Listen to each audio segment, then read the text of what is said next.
Oh, thank you for having me on, Mel. I'm really honored to be the inaugural presentation in your new studio. That's pretty cool. Yeah, we've been together a long time. We've watched this evolution of what I call planet chaos, and it's actually no signs of letting up. So you're always good at giving historical perspective and putting together the pieces. So let's talk a little bit about. Do you want to show the trailer of your documentary and then go into it?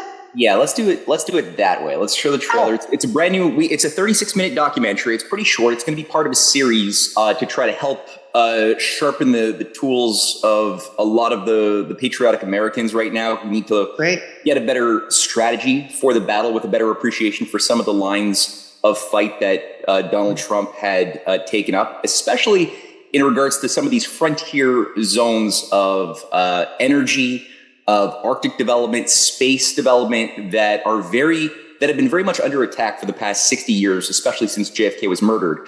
Right. And Trump was doing something, and I believe is still trying to revive this strategy, but there's a lot of difficulties because he has to work with agentry operatives who are swarming all about him. Some of them are ill-intended. Some of them are just lacking of awareness of what the nature of the game is. But whatever the case may be, we want to really give the base the best ability to understand what a viable working strategy when conducting battle against the oligarchy is, utilizing the full power of the nation state as the Constitution grants any patriotic leader and people to organize around the nation state principle as a tool of defense and offense in battle against this highly centralized global oligarchy, which operates above nations and is very good at wielding global power. They've been doing it for a long time. Good guys, not so good at it. So I'm hoping these little videos are going to help. So yeah, this new trailer was made by Jason Dahl. He's my video guy. He's a film genius as far as what he can do by taking content that's written and turn it into multimedia, really just quality art. And this is a 3-minute trailer. So I'm going to play it and then we can chat about it a little bit. Absolutely. Yeah. Well, I've been watching there has been an accelerated push towards militarization of the Arctic, which has been underway now for some years, but it's really accelerated, especially since the special military operation was launched in 2022. Russia had formerly been observing and making very well known their concerns going back to 2007, I think, with Vladimir Putin's famous Munich Security Conference speech, where it was the first time that I know of where it was made so explicitly for a world audience that the Russian leadership and especially the military were very, very aware that there was a encirclement of a policy around Russia with an expanding NATO, setting up a ballistic missile shield, primarily on their soft underbelly, especially across a lot of nations that were formerly part of the Soviet bloc that were then absorbed into NATO, usually with the help of color revolutionary operations run through the National Endowment for Democracy. We've talked about this stuff, but that every time that there is a IMF puppet regime placed into a position of power under the name of democracy that we've so benevolently overthrown a former government in favor of democracy, right? They tend to then make applications to NATO, at which point we have found really from, the collapse of the Soviet Union onwards, that there have been the installation of missiles, with both short, medium, and long range, that could be turned into or could bear nuclear weapons, nuclear tips on many of these things, and they're called full spectrum dominance. This has also been an Arctic issue since Canada and the US are Arctic nations. Finland and Sweden now have joined NATO. There's been a recent announcement that the U.S. has access to something like 15 military bases in Finland, another 14 in Sweden. The idea of expanding the idea behind, or I should say it this way, the idea behind this full spectrum dominance is based upon game theory computer models produced by agencies such as RAND, which have gamed out scenarios that have persuaded geopolitical planners that a nuclear war with Russia and China is winnable, based upon the idea that if you encircle them, then you could carry out a first strike on all of their strategic military and civilian targets without an ability for these countries to offer a retaliatory strike. Now, this is not true, and it's been proven now time and again that both Russia and China have actually developed hypersonic missiles, all sorts of technologies that prove that these game theory models are fraudulent. They're programmed on the assumption that such technologies did not exist, but they do exist, but they're still operating with the old script. The Arctic has become a key battleground where Canada, a few months ago, announced a new Arctic security doctrine, which involved embracing missiles, long-range missiles in the far north. Most people, including Canadians, had no idea, still have no idea that this has just been done. It was formally attempted under Dick Cheney in 2005. At the time, we had a slightly more sovereign instinct or impulse within the government of Jean Chrétien and Paul Martin, who were our former prime ministers, and they said no. They also said no to engaging in the war in Iraq. So we actually had a little bit more independence back then. That's gone. Justin Trudeau, Chrystia Freeland, the whole Anglo-American apparatus has gone full hog in this doubling down of an assault. And the U.S. just a few days ago announced its new security doctrine in the Arctic, which essentially, when you read the outline, calls for a prepared war with Russia and China too. So we felt the time was right to introduce a slightly different way of thinking about the Arctic in a more useful way. So yeah, absolutely, yeah. And that's so important for people to get that historical force that's shaping our current events, and so you can't. I mean, I think the first time I came across this idea of the Arctic from this level of importance as a key pivot for history was when I was trying to make sense of what is Canada. And that was way back in 2012. I was doing this research, and a lot of discoveries were just popping every few days as I was doing this research with this higher hypothesis that you can't understand Canada without an appreciation of the battle between the globally extended British Empire and the rebellious American colonies that have really shaped the environment in which Canada emerged, you know? And so the very fact of Canada being a monarchy can only be explained by recognizing the danger that the 19th century grand strategists of the British Empire felt when they were seeing their empire slipping away.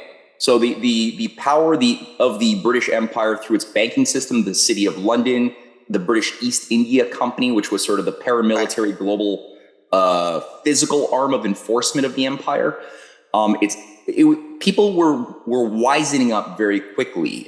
They had overextended themselves way too much in the 1850s, 1860s by orchestrating the Crimean War to destroy Russia. They put in a lot of effort to suppress the Indian rebellions, one of the biggest Indian uprisings to restore the Mughal Empire, or the Mughal leadership, is 1857. That was a hugely expensive, wasting campaign by the British to suppress that. The Chinese Opium Wars were well underway. That was a hugely expensive war to destroy China. And then you had obviously the British putting a lot of effort into activating their various assets in America, both in the North and in the South alike, through a lot of the Freemasonic agencies that were allied to the United Grand Lodge. And here I'm referring, of course, to the northern and southern jurisdiction of the Scottish Rite that had all of their assets within the abolitionists, who were also pushing terrorist campaigns to break up the Union, as well as in the South around Albert Pike and the southern branch that became, things like the Knights of the Golden Circle and the B'nai B'rith that were created in the 1850s to, again, enforce this idea that the Union had to be broken up. And if that meant civil war, then all the better, frankly. Right. And so Britain had put a lot of effort into all of these chaos operations to destroy the viability of a world of sovereign nation states that could stand economically and morally on their own 2 feet and work together on a higher platform of thinking. So that was all slipping away. And especially coming out of the Civil War, when Lincoln was able to hold things together, despite these controlled oppositions that were both allied to British intelligence in the North and in the South. That's important for people to know. Right. He was able, through a trusted group of very wise leaders and advisors that he was able to trust and work with. They were able to navigate through that minefield. They had the help of the Russians, as it's alluded to in that trailer. The Russians themselves had a major positive, I guess you could say, policy coup. After the Crimean War, there was a recognition that the old way of thinking was naive and stupid. And so you had the reformers come in, around Alexander II, the Tsar, and a whole new batch of advisors who had a very different strategic orientation that saw that Russia's survival was very much enmeshed with America's survival. And they recognized that they all both had a common enemy, which was this globally extended oligarchy centered in London at the time, as it still is to this day. Exactly. And so they made a point to focus upon the need to preserve the Union. That's the Russians. They did so by already planning. Before the Civil War was launched, there was already discussions and letters between the Tsar, his advisors, General Muravyev, one of the most powerful advisors of Russia, the ambassador of Russia to the United States, to sell Alaska. That Russia had one little territory left in the Arctic that was their possession, and they were already saying, "Look, we need to get this to the Americans and think about working for a new system with the Americans based upon cooperation on the Arctic." And finally, when the Union was preserved, again, Russia had sent their battle fleets, their navy to the coasts of New York and San Francisco. Right. They were celebrated on the streets, as we alluded to in the trailer. At that point, you had this, Lincoln was killed. But Lincoln's policies still lived on through some of his surviving allies who didn't get killed. And what you had from there was a race to over this real estate called Canada. So you had some Canadians who were allied with Lincoln at the time in the 1864, 65, 66 period, who were in positions of very high power in Canada, British Canada. And they were working to use the weakness of the empire and the victory of the Union to do one of two things: either make Canada at the time an independent republic, which was a long time coming, or if nothing else worked, join the Union. There was a big push in British Columbia at the time called the annexation movement. British Columbia was an economically devastated colony of the empire, separated by like almost 3,000 kilometers of private land called the Hudson Bay land, the Rupert's land, private. And that was separating it from the other few colonies in the East Coast, of which there was, today's Ontario, Quebec, Nova Scotia. But there was no development there. And their only relationship economically was with their southern brothers in Oregon, in California. That's where all their economic activity was. So there's a huge desire by those people living in British Columbia to join in. Lincoln had just completed the Lincoln Transcontinental Railway had just been completed, or it was about to be completed in 1869. It was begun right when the Russians came in to save the Union in 1863 during the Civil War. It was done through the financing of greenbacks, state-directed credit towards large-scale projects that unify the nation. It was a driver for industrial growth, which is what the British Empire was always afraid of their colonies developing: manufacturing, industrial progress. And the idea was to connect it through that newly sold Alaska, which was sold in 1867, to connect rail through Alaska via British Columbia, and thence immediately into the Arctic of Russia and down into China and across Russia. And part of that was achieved. You had Lincoln giving speeches. Actually, Lincoln sanctioned, he gave government full support to the building up of a telegraph line, as did Tsar Alexander II, connecting the continents. In 1863, Lincoln also gave a large speech talking about global rail as a driver for national progress around the world through the Darien Gap into South America, into Eurasia. He gave a speech which we cite in our documentary on that endorsement. And so you have all of this beautiful potential coming online, and the British were sort of racing to do everything possible to keep Canada locked in as an asset of the British Empire, because it was really a useful wedge between the U.S.-Russia cooperation. So if you could have that wedge there, and also it was a useful intelligence asset, as we allude to in that trailer, for the murder of American presidents, of which there were several American presidents whose murder you can't understand if you don't look at the British-Canadian intelligence operation, including John Wilkes Booth and the Confederacy, that had full access to strategic headquarters that were given to them in Montreal and Toronto and Kingston, that allowed them to run terrorist campaigns from Canada into the North, into the Union from the North, like the Albany raids, like the murder of Lincoln, which was run out of Canada. And that was another aspect of what they wanted for Canada. So the Arctic was a battleground. Canada's the idea of threatening. I think the British even killed Governor Seymour, who was the governor, a pro annexation governor of British Columbia, who he actually cared about his people. I believe that the British Empire killed him and installed one of their puppets, Cosimo de Amore, in order to accelerate British Columbia's enmeshment into the Confederation, the British North America Act of the North. So one British Confederacy project in the South failed, and the way I like to think about it is the other British Confederacy project in the Americas, the Northern Confederacy, did succeed. So one of their two projects for Confederation did work. And since then, Canada has unfortunately had a lot of confused, often well-intended, but very confused leaders who don't understand this, thus maybe had good aspirations. Like I gave some examples in the full documentary of John Diefenbaker, who was a prime minister, who loved the idea of developing Arctic science cities. He had a full plan for the Arctic vision to extend rail to tap into the vast resources. He had a plan for also the natives to give them full citizenhood, which he did in his Bill of Rights in 1960.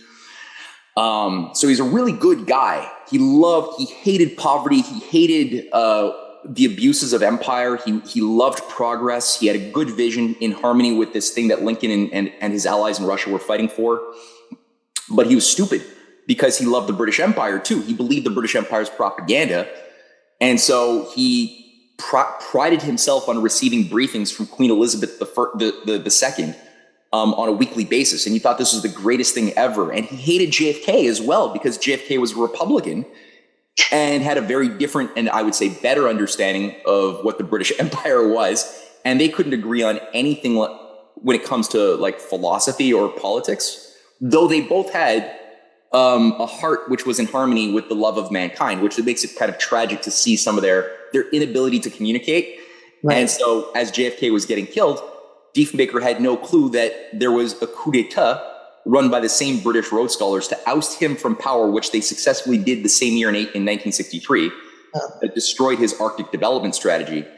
And what we do in the documentary is we try to showcase how at different moments of potential that Russia-American brotherhood emerged to save the world. It did so in the lead up and during World War II. And every time that happened, you had a discussion revived around connecting rail through the Bering Strait, as happened with Franklin Roosevelt and Henry Wallace, the vice president, who were in negotiations openly with the Russians to extend rail and use that as a hub for a new platform of global cooperation. So all of that to say, we go through a lot more of the history, a lot more of the current potential to revive this, and we focus a lot on two things in the present, which is number one, Donald Trump, and what he did in September 28th, 2020, which was he gave full executive order, he passed an executive order giving full support to the Alaska-Canada rail line, which is a consortium of private companies that got together saying, hey, this makes sense. Let's just do this. They sold it to Trump. Trump was like, yes, gave it full sponsorship, which had the support also of Alberta, which is probably the only kind of independently minded part of Canada that is capable of making these sorts of decisions. They had the full support, which was all vectored upon a Russia-China economic development orientation. So Trump had this great idea, or at least he recognized and supported a great idea. And it was also based upon, I believe, the fact that Russia, since 2007, Putin had made the offer for the first time in response to this ballistic missile shield being built up that I was talking about. He basically visited Dick Cheney and Bush at Kennebunkport and gave a press conference where he basically said, let's build, instead of weaponizing the Arctic, let's build the Bering Strait. And they offered to pay 60% of the financing costs of a 30-year project to build a tunnel, extending rail, other, probably pipelines and telecommunications lines. And he was ignored. Dick Cheney didn't want to hear anything about it. So he gave a press conference. Nothing came out of it. Then he did it again with Obama in 2011, came to the U.S. I don't know if it was Camp David, but he did a press conference and again offered the Bering Strait as an alternative to war. And again, he was ignored. And then the Chinese endorsed it in the Global Times in 2014, saying, yes, this has got the support of the Chinese, which became known as the Polar Silk Road in 2019. The Chinese did a white paper extending the idea of the Silk Road into the Arctic with the integration of the Eurasian Economic Union that Russia had set up, not European, but the Eurasian Economic Union led by Russia, which had already passed an integration policy with the Belt and Road Initiative in 2016.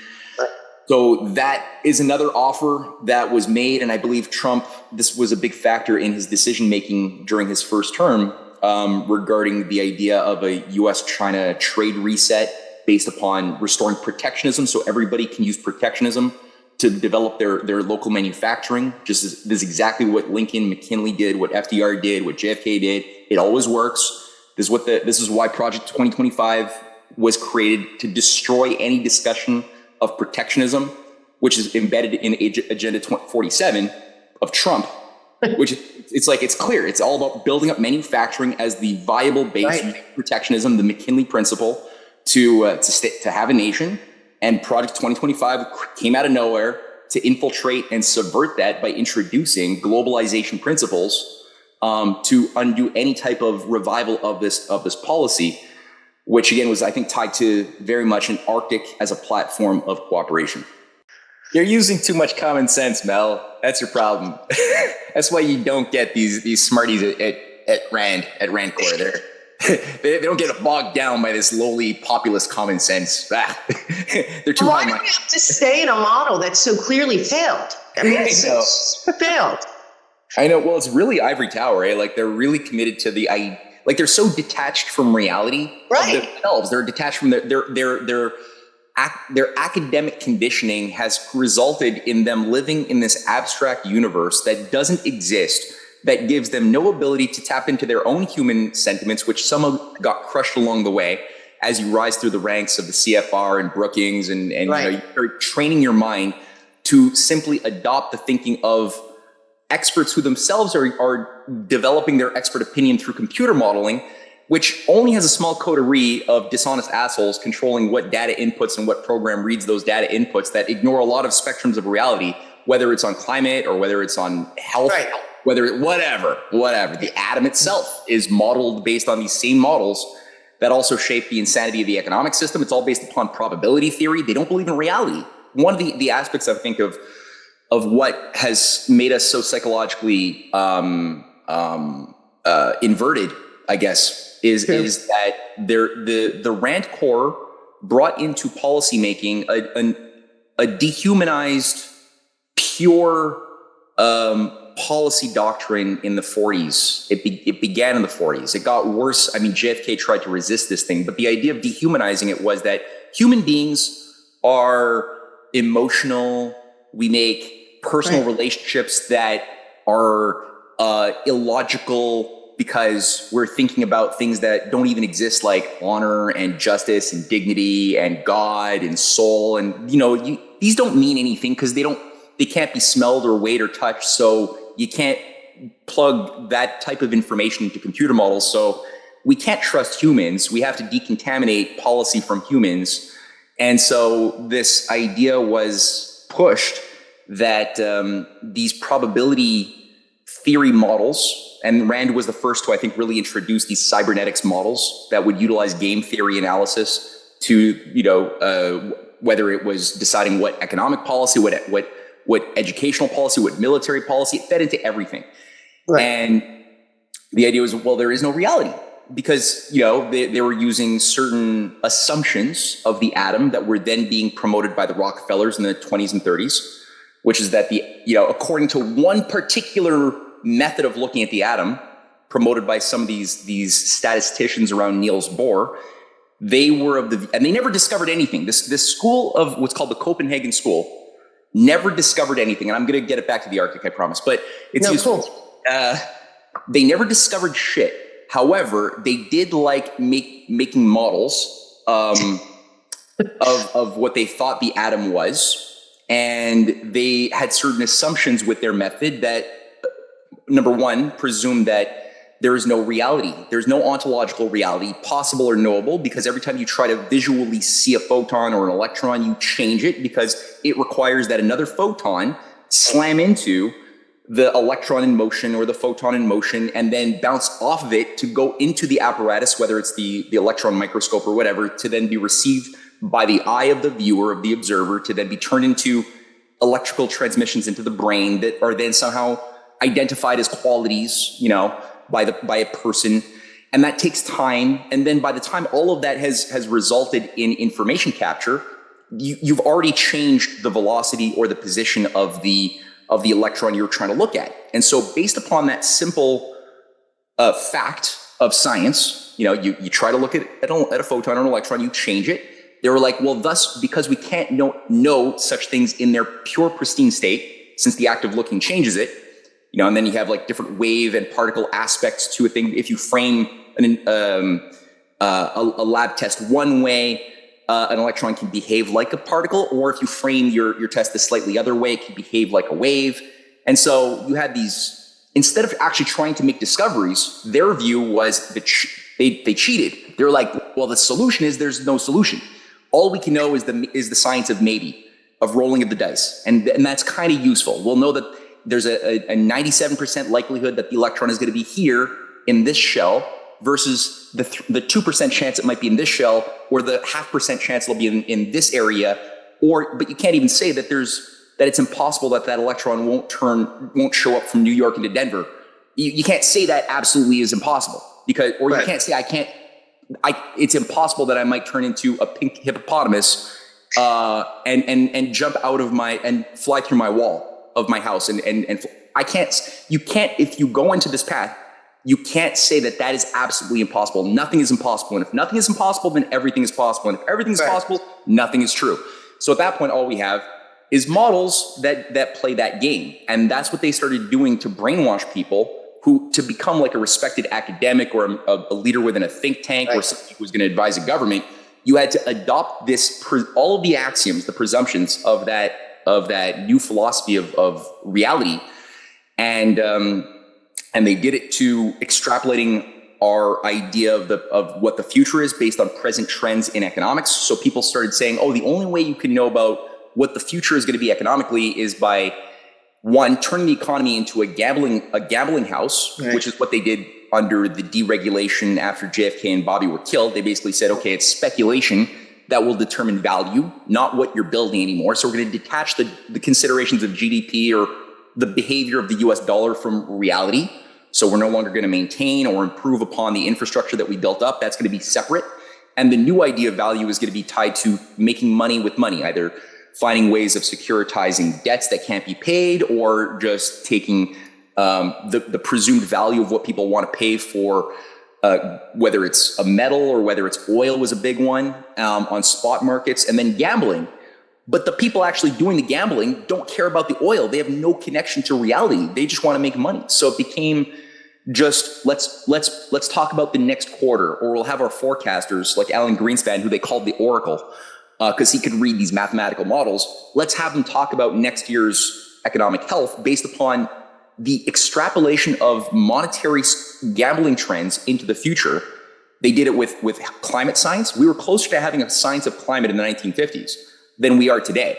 Today, they get it wrong. Like maybe tomorrow's climate, they're pretty statistically on point. The day after, it sinks dramatically. And then whenever they talk about what the climate's going to be 6 days or 7 days in the future, it's shooting darts in the dark. They have no idea. Yeah. It's funny, right? Because you can't live your life that way as an individual or as a family or but yet so many people have been induced to hold this theory in their head and act accordingly, that humanity has to be eye for an eye, right? Hobbesian, zero sum, each against all. That's just the way we are as humans. But then if you try to apply that to your life, you would never have a family maintained beyond 2 seconds. You'd be at war with your neighbors all the time. But we don't. We know on an instinctual, intuitive level that there's a more natural way of being that requires being mature, thinking about putting myself in other people's shoes, making, compromises. Right. A fellowship of man. And common sense things, right? Right. And then we're told, if you try to extrapolate that thing that everybody typically does day to day to humanity, then you're told, you're castigated for being a naive idealist. You're a stupid utopian. Nothing can ever work that way. And it's like, what are you saying? If somebody takes that position, then you're basically saying we're doomed, or that God made a mistake, that God created. If you believe in God at that point, because people actually do believe in God, and they will still say, oh, but that's not the way humanity is. Well, then you're saying God created a creature that was destined to cannibalize itself.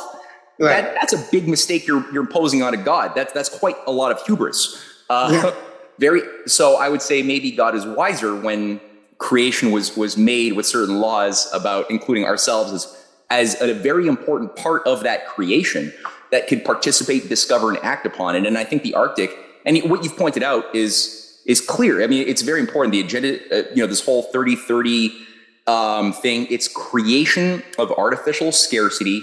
And they don't care about food. They don't want the Midwest to be food growing. They want it to be housing, energy, like data centers, giant, massive data centers, it looks like. So when you look into this, and then you look at where they're doing it, it's where there's water. It's where there's, energy, where it's that we're not allowed to use to help man and to move forward and to help other nations.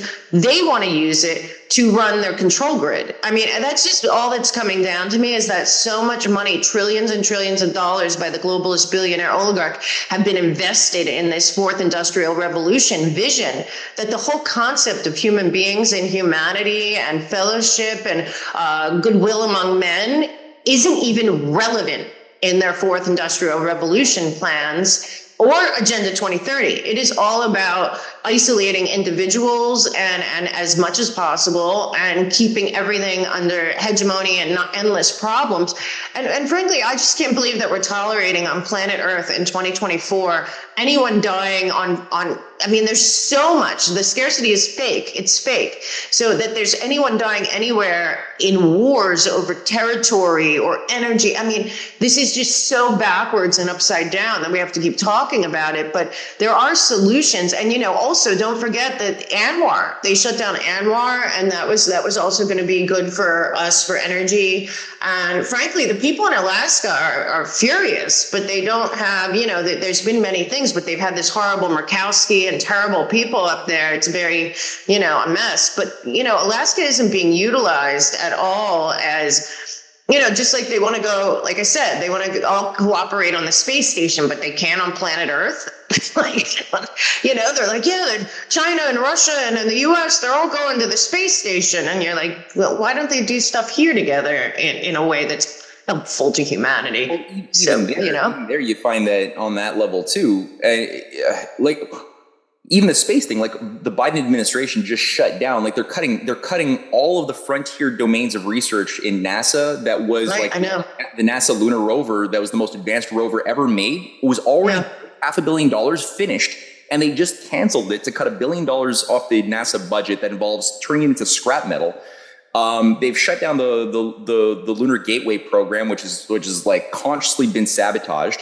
I think that's why they've worked so hard to try to sabotage things like the Apollo-Soyuz space mission back in the 70s. That was supposed to be the base of a new paradigm of way of being, a way of cooperating that was going to render the Rand core game theory models obsolete by introducing a higher idea of technological cooperation based on a common humanity. That's why that had to be stopped immediately. That's why they canceled NASA. They started cutting the budget. Rand was behind with the Club of Rome, the cutting of the budget of NASA starting in 1965. Just after they killed Kennedy, they were already cutting it down early on. So they know that this is like a type of direction that would bring us into a place where we think about creating abundance, making discoveries, applying those discoveries to commercial and industrial enterprises that allow us to free ourselves of the constraints caused by the former limits to our growth, which were caused by ignorance of laws of the universe, right? If you're ignorant, you're constrained. The more you know, the more you can. You have the universe gives you the liberty to move according to discovered principles that allow you to have more people at a higher quality of life. This is why the Arctic is so beautiful, because when you look at the models of what is being built with Russia's advanced, what's his name? Russia's announced They're 5 new cities. icebreakers. Well, yeah, there's going to be, they've got like 38 nuclear icebreakers. Right.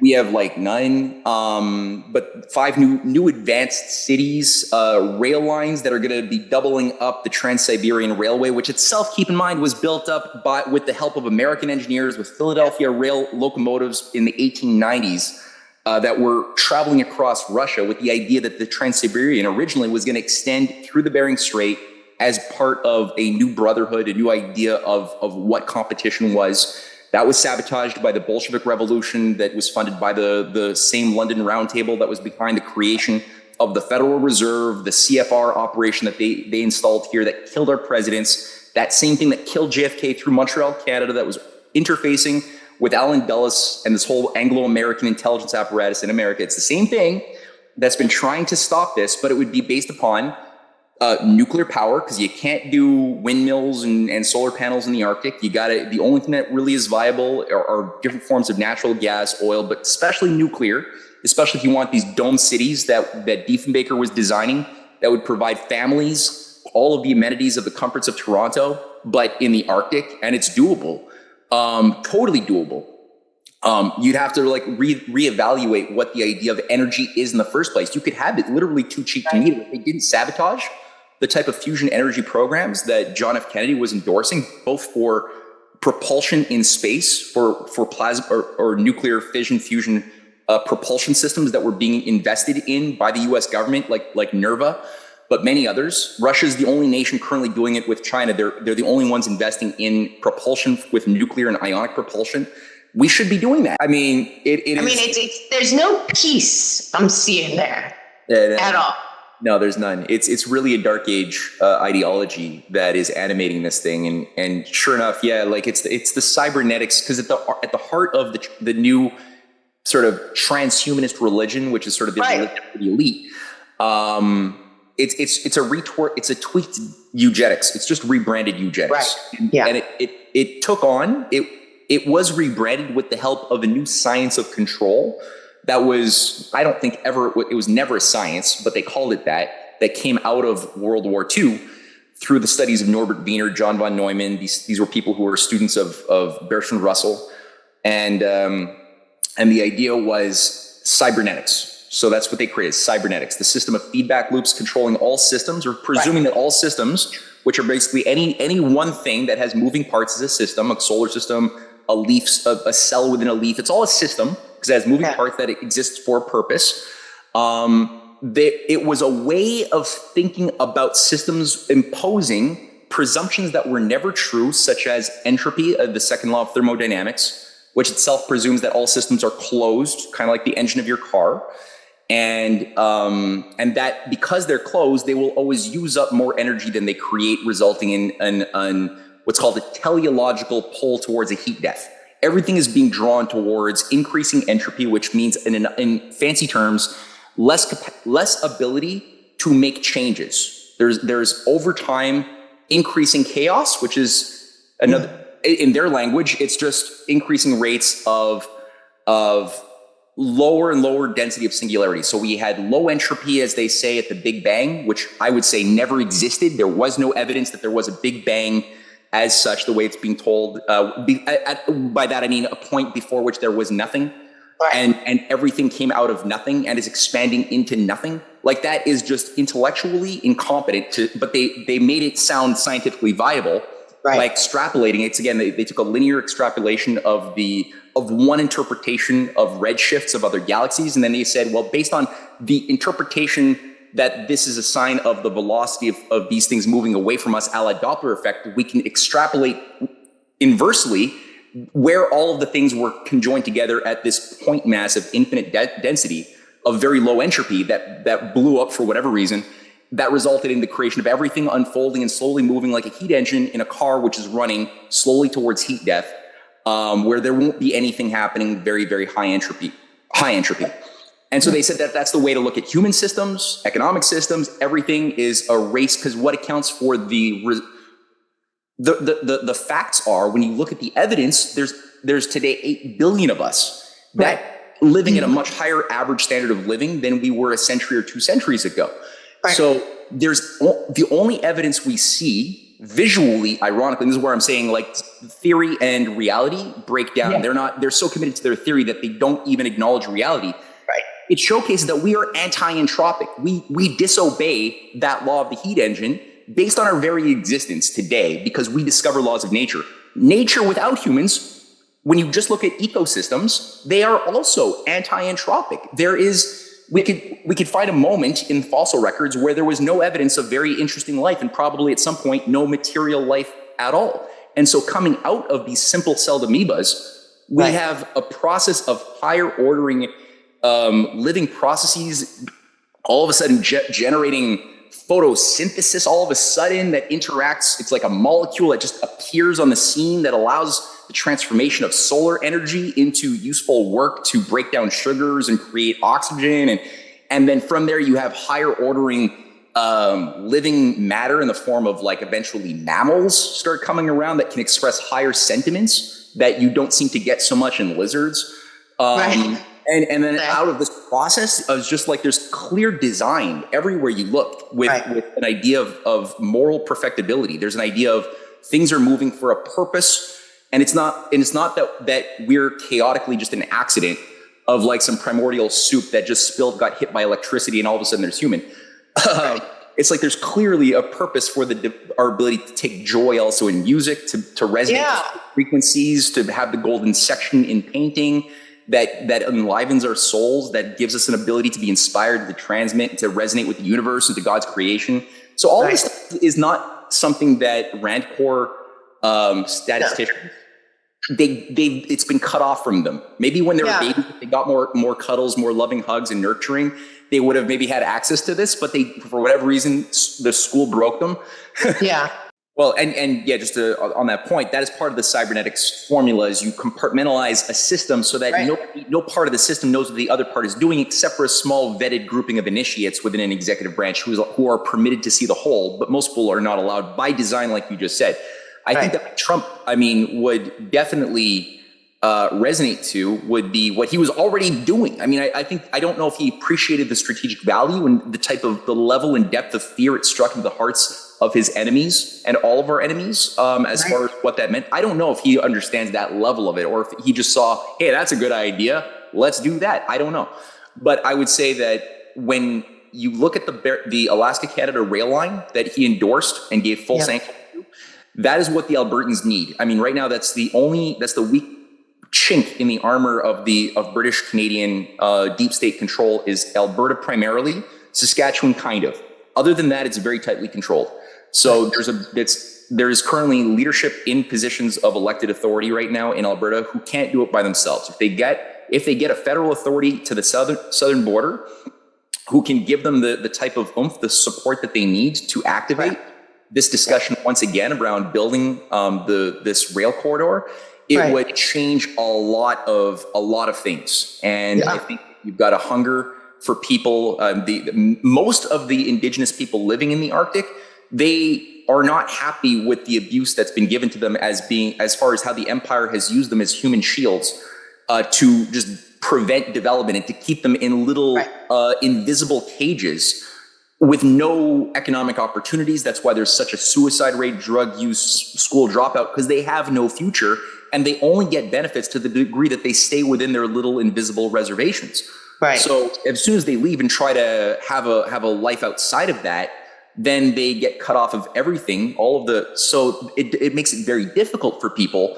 That would be wonderful, Mel. I would suggest people could just watch it. Go to CanadianPatriot.org. That's the easiest way to find it. There's a video section. It's right on the top of the website, and we need help to share it. We really don't have a budget for communications necessarily, so we're really relying upon word of mouth and people just sharing on social media with your friend networks, have watch parties, have discussion parties, and we hope that this really informs and sharpens the edges of our mental weapons as we go into town halls, as we go into our day-to-day lives, and can really get people up to a higher possibility for both humanity and America specifically.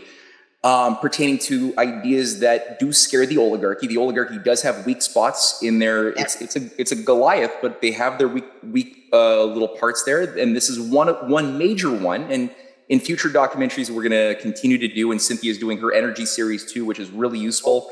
we really do want people to use these as tools in the battle. So it's weapons, it's ammunition that we're putting out there, and we hope that people, if you're involved in some form of policy networks or think tank circles, try to introduce this as scenarios to break your friends, your academic friends, out of their game theory logic and into something more human. So Mel, thank you so much,